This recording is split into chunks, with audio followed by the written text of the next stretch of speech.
Dini senzeni? Mamkasi.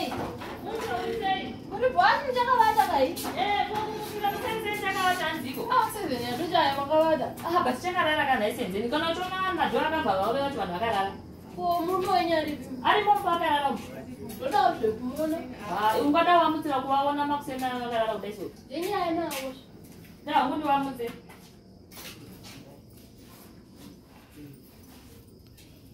Mamkasi.